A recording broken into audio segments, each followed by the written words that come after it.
करोड़ों रुपए का घाटा हुआ था सरकार को इस डिफ्लेशन केस में। और ये मोस्ट फेमस केस आपका डिफ्लेशन का ये क्या है, और जो वर्ल्ड लेवल पे आपके जियोपॉलिटिक्स में आता है। हमेशा इन्वेस्टमेंट बैंकिंग की बात करते हैं, अब बात करते हैं कि चीज़ें स्टार्ट कैसे हुई थी। देखो, जो ग्रेट डिप्रेशन है आपका, मोस्ट सेवर इकोनॉमिक डिप्रेशन था आपका over the experience by the western world. और ये ड्यूरिंग द ट्रबल टाइम जो वर्ल्ड की मोस्ट फेमस केस था आपका डिफ्लेशन का, वो भी हुआ था। जिसका रिजल्ट क्या था कि आपकी इकोनॉमिक पॉलिसी है वो चेंज की गई, जो डिज़ाइन की गई प्रिवेंट करने के लिए डिफ्लेशन हर कॉस्ट पे। तो बात है 1920 से लेके आपकी 21 तक की, जब चीज़ें आपकी क्या थी, ग्रोथ है आपकी हार्ड टू कम थी by first years after the war, आपकी वर्ल्ड वॉर हुई थी। और जो इसी टाइम पे क्या है, इकोनॉमी आपकी फेल कर रही थी डिप्रेशन प्रेशर में। अब चीज़ें क्या है यहाँ पे देखो, जो रोरिंग ट्वेंटीज़ थे ड्यूरिंग द 1920s, जो इकोनॉमिक ग्रोथ थी आपकी, न्यू टेक्नोलॉजी जैसे ऑटोमोबाइल, हाउस होल्ड अप्लाइंसेस, दूसरे मास प्रोड्यूस प्रोडक्ट्स, और जो वाइब्रेंट कंज्यूमर कल्चर था उसकी तरफ से आज चीज़ आ रही थी। लेकिन जो प्राइवेट डेट था यूएस में वो भी काफ़ी बढ़ रहा था। जो हाफ ऑफ द ऑटोमोबाइल है इन द नेशंस में वो सेल किया जाता था क्रेडिट पे, जो आज भी होता है बाय द एंड ऑफ 1920। जो कंज्यूमर डेट थी वो डबल थी उस टाइम में डिकेड की। और इसी तरह जो चीज़ें थी आपकी ये चलती गई। जो आप प्रोडक्शन का ग्राफ देखोगे, प्राइसेस देखोगे, अनएम्प्लॉयमेंट देखोगे, तो ये सारी चीज़ें थी।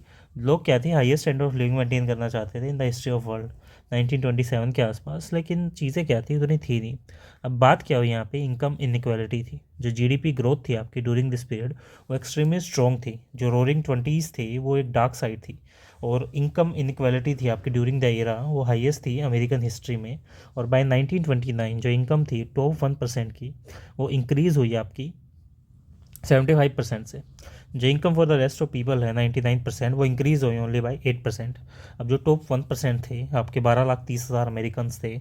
और बॉटम पे क्या थे आपके जो लोग आ रहे थे 121 करोड़ के आसपास आ रहे थे, सॉरी 12 करोड़ के आसपास आ रहे थे। अब ये चीज़ें क्या थी, जो ब्लैक थर्सडे था अक्टूबर 24 1929 पे, जो रोरिंग ट्वेंटीज़ थे आपके वो एंडेड होते हैं एक बैंक इस डे पे। तो Dow Jones industrial average plunge करता है 11% and the open in the very heavy volume. और जो परसिस्पेशंस था वॉल स्ट्रीट क्रैश का, वो चीज़ भी आपकी 1929 के आसपास हुई थी। जो सब्सिक्वेंट ग्रेट डिप्रेशन था आपका 1930 का, वो चीज़ यहाँ पे आती है। अब ये सारी चीज़ें स्टार्ट हो गई थी। अब पर्सपेक्टिव्स क्या थे ग्रेट डिप्रेशंस के, देखो इकोनॉमिक्स कंटिन्यू करते हैं कि डिबेट थी इस टी पे।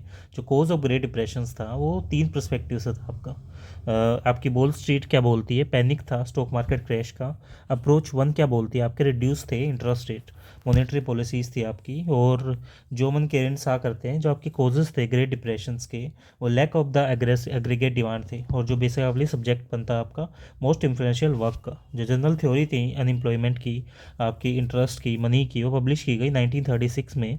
और केनेस आर्ग्यू कर रहे थे सोल्यूशन था आपका स्टिमुलेट करता है इकोनॉमी को through the some combination of 2 approaches.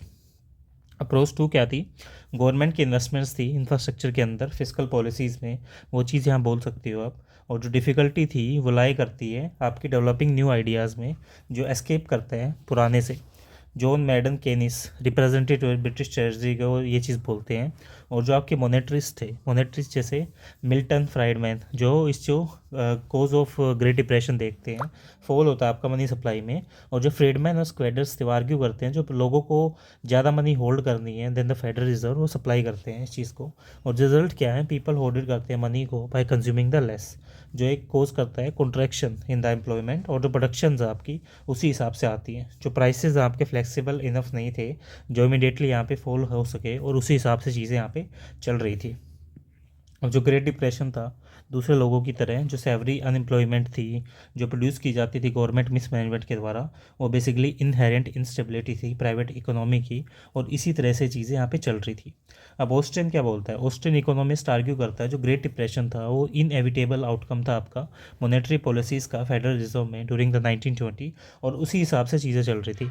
इसी ओपिनियन में सेंट्रल बैंक की पॉलिसीज़ हैं, ईजी क्रेडिट पॉलिसी लेके आता है जो अनसस्टेनेबल क्रेडिट बूम था।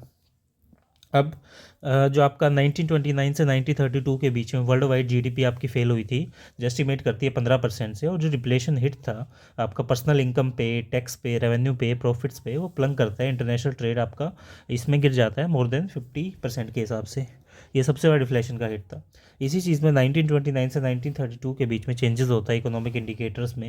यूनाइटेड स्टेट्स है, ग्रेट ब्रिटेन है, फ्रांस है, जर्मनी है, वो इसी चीज़ को देखते हैं। और जो अनएम्प्लॉयमेंट है यूएस में वो भी रोज़ करता है 25% तक, और कुछ कंट्रीज़ में हाई करता है जैसे 33% तक। इंडस्ट्रियल का प्रोडक्शन है, होल सेल प्राइसेस है, फॉरेन ट्रेड है, ये सारी चीज़ें यहाँ पे आती है, और अनएम्प्लॉयमेंट भी ऐसे काम करता है।